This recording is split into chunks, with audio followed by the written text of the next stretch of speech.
नमस्कार मित्रांनो, आपल्या सर्वांना माहिती आहे की पोलीस भरतीच्या तारखा पडलेल्या आहेत।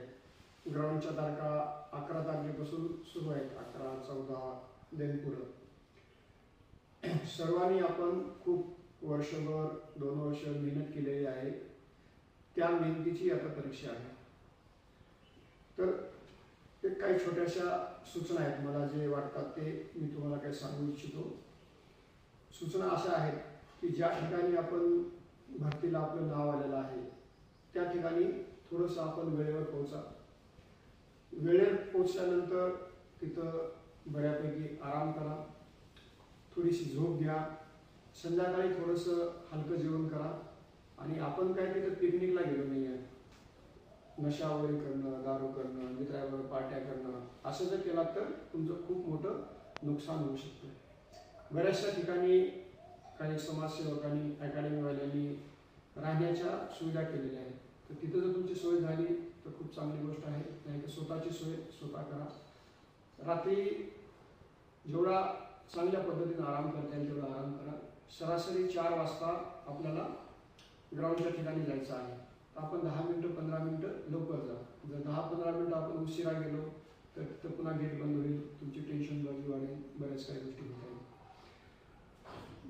काही विद्यार्थी अंमली पदार्थ घेऊन किंवा नशेच्या गोळ्या घेऊन ग्राउंड करतात, ते अजिबात करू नका। एक तर ते तुमच्या शरीरासाठी सुद्धा चांगलं नाही आहे, आणि जर त्याच्यामध्ये सापडलं तर आपली भरती पण जाऊ शकते। दुसरं, आपल्याला महाराष्ट्र शासनाने 4 ठिकाणी फॉर्म भरायची परवानगी दिलेली आहे। कशी?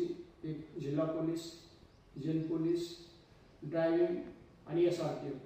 जर चुकून कुठल्या तारखा एका दिवशी आल्या 2 ठिकाणचे ग्राउंड, तर आपण जिथं प्रेझेंट आहे तिथलीच भरती घ्या आणि दुसऱ्या ठिकाणी त्यांना विनंती करा की असं असं माझं आलेलं आहे, तिथं तारखा बदलून मिळतात।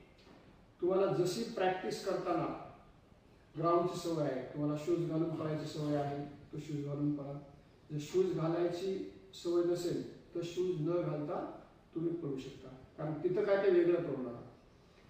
तुमचं 1600 मीटर असेल, 100 मीटर असेल, गोळाफेक असेल, जसं तुम्ही शिकला, तुम्हाला जशी सवय आहे आणि तुमच्या जसं सरांनी शिकवलेलं आहे त्या पद्धतीने तुम्ही करा। काहीतरी वेगळं केलं तर वेगळंच होऊन जातं। जीव तोडून मेहनत करा, आपल्यामध्ये जेवढी एनर्जी आहे।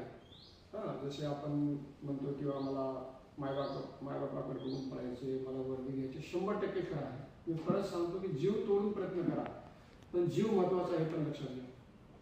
कारण काही ठिकाणी काय होतं की काही विद्यार्थ्यांचं नुकसान पण होतं, तर तसं ते नुकसान नाही झालं पाहिजे। आपल्यामध्ये जेवढी कॅपॅसिटी आहे तेवढं करा, आपला जीव सेफ ठेवा।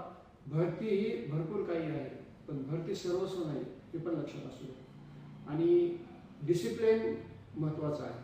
तिथं जे तिथला स्टाफ आहे ते तुमच्यासाठीच थांबलेला आहे। तुम्हाला सूचना जे देतो त्या सूचनांचं पालन करा। सोबत जर कुणाचं 6ला बॅचला नंबर आला तर चांगली गोष्ट आहे, कुणाचं 8ला येतो, 9ला येतो, 10ला येतो, तोपर्यंत तुम्हाला तहान भूक लागू शकते, तर थोडंसं ग्लुकोज वगैरे, लिंबू पाणी अशा गोष्टी केल्या तर शांतपणे राहून तुम्ही ग्राउंड करा। 100% तुम्हाला यश मिळेल, त्यात तुलभर सुद्धा शंका नाही आहे। आणि मी काय असं फेकत नाही आहे।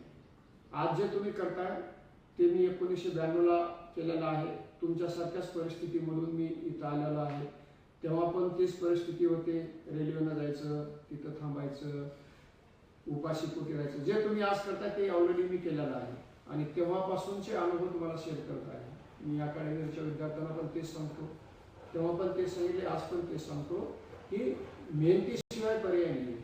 मेहनत करा, 100% तुम्ही यशस्वी व्हाल। या वर्षीचा ड्रेस तुमच्याकडे आलाच पाहिजे, याची काळजी घ्यायची आणि मेहनत करा। सर्वांना खूप खूप शुभेच्छा। धन्यवाद।